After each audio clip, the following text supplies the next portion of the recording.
Hello my dear students. पिछले video में हमने शिक्षा टॉपिक पढ़ा था।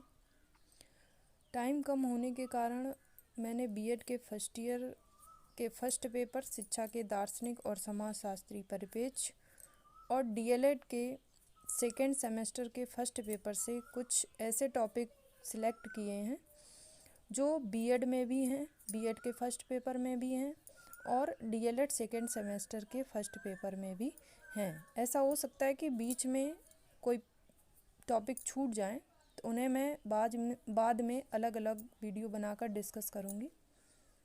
फ़िलहाल हम लोग ध्यान देते हैं।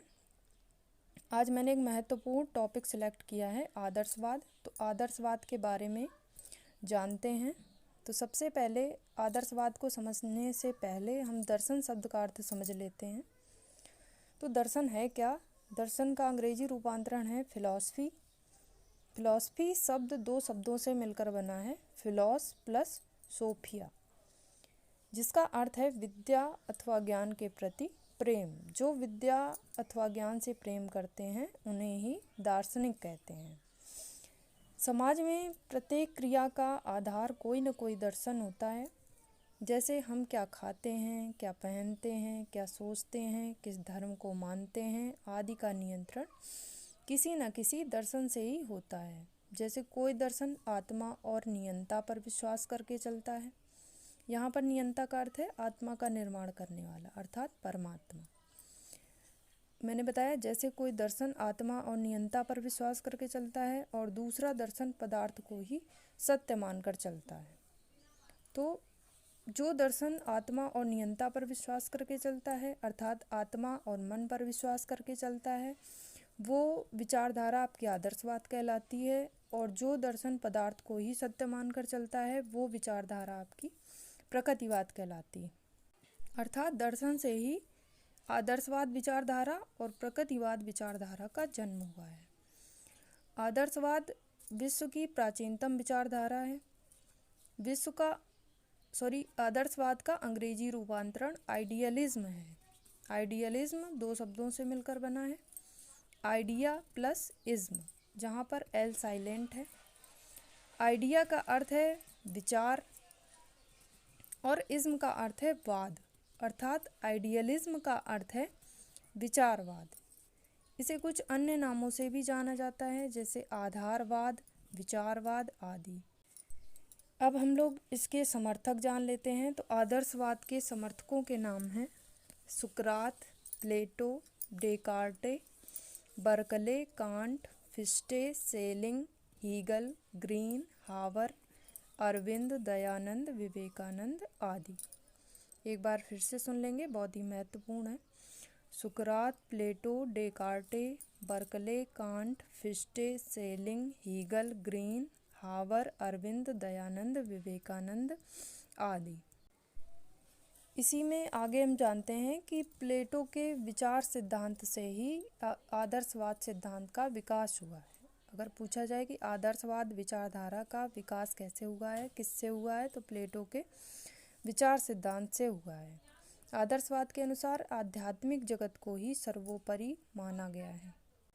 आदर्शवादियों का मानना है कि वास्तविकता अध्यात्म है, भौतिकता नहीं।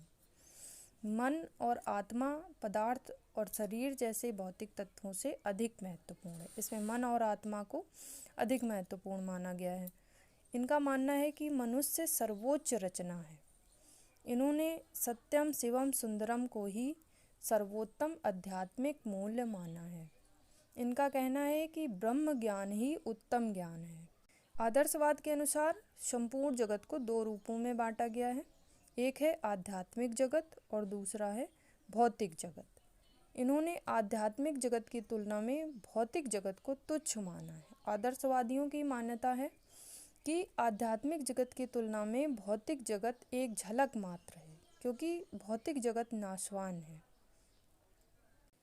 इसी के संबंध में प्रसिद्ध शिक्षा शास्त्री हेंडरसन ने अपने कथन में कहा है कि आदर्शवाद मनुष्य के आध्यात्मिक पक्ष पर बल देता है, क्योंकि उनके अनुसार आध्यात्मिक मूल्य मनुष्य के जीवन के अत्यंत महत्वपूर्ण पहलू हैं।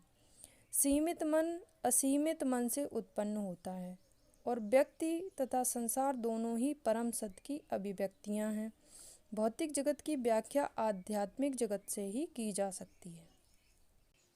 आदर्शवाद में शिक्षा का अर्थ है, आदर्शवाद मनुष्य को ईश्वर की सर्वोत्तम रचना मानता है। मनुष्य अपने मानसिक विचारों द्वारा प्रकृति को अर्थ प्रदान करता है तथा अपने सांस्कृतिक, नैतिक, आध्यात्मिक कारकों से प्रकृति और सामाजिक वातावरण पर नियंत्रण रखता है। इनका कहना है कि सामाजिक और प्रकृति पर नियंत्रण रखने का काम केवल मनुष्य ही कर सकता है और ये कार्य करने के लिए शिक्षा की आवश्यकता होती है।